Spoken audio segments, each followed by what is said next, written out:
Hey,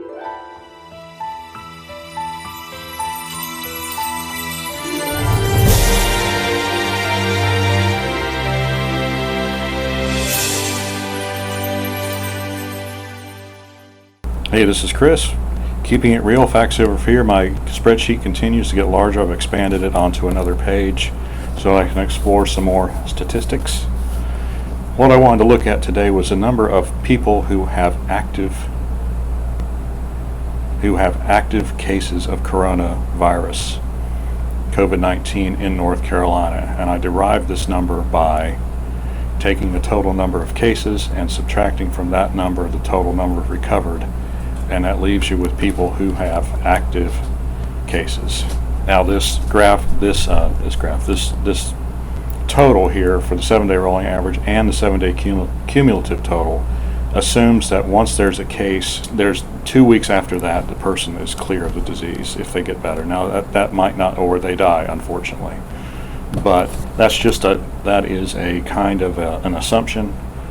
But the numbers that I'm getting from the North Carolina Department of Health and Human Services, my numbers match their numbers pretty closely. So I think that's the methodology they're using, unless they're actually counting people, in which case I just made a good assumption. I want to look at the number of active cases in North Carolina. So we go down here to our snazzy little graph here, and we can see this curve. This is the cumulative number, the daily number of active cases. And so you can see it's a cumulative total, but it's a daily number. Starting back on 3/24 is about when we started keeping track of this. Well, that was two weeks after the official start of the pandemic. Remember the 2 week window for people getting better. So the first person got better around 3:25 or so. You can see the number of active cases continue to rise all the way until about, let me see, what day was that?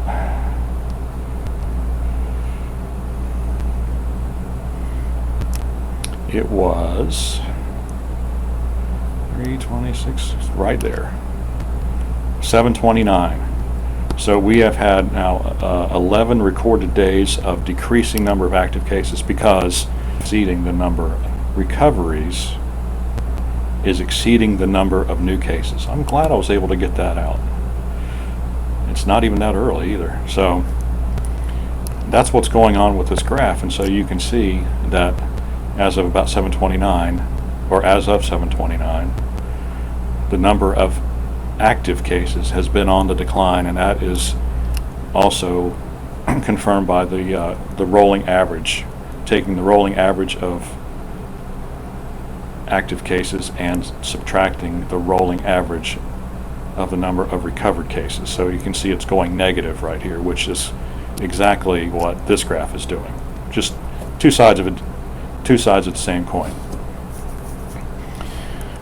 So what is the significance of this? Well, the significance of this is that as of yesterday, there were only, and we'll just go by the confirmed figures, we won't get into the whole antibody T-cell stuff, just to keep everything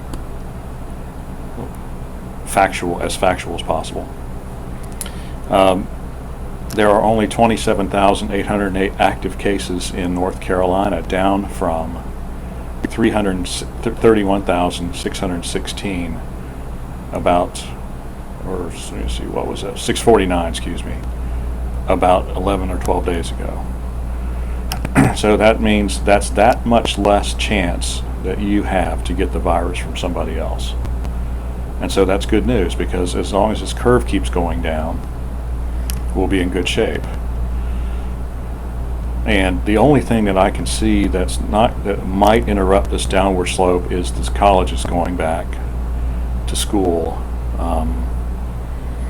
They started moving in last week, and day before yesterday was the first day of classes. So we'll just have to see if that has any effect, because that is quite a number of people.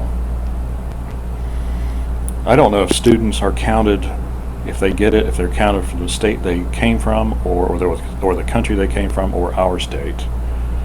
I would think they would put that data back to the original country or state, but I don't know. But anyway, this is good news because the graph is starting. We've made that turn, and of course this graph looks a lot like the number of new active cases, which it should.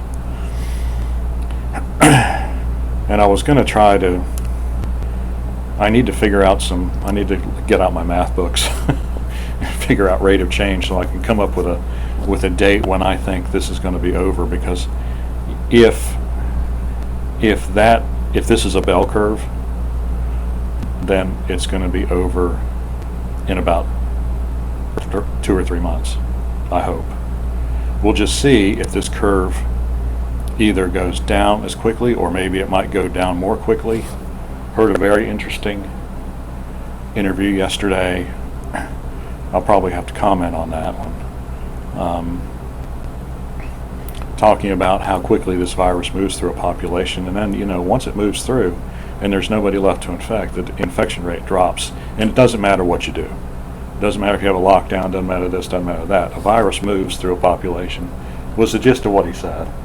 And it moves through as quickly as it can, and then it just kind of burns itself out. It's kind of like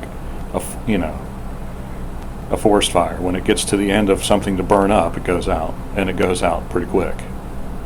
So we'll just have to see. Any questions or comments, leave them in the section below. Like and subscribe. We appreciate when you do. We'll see you on the next video.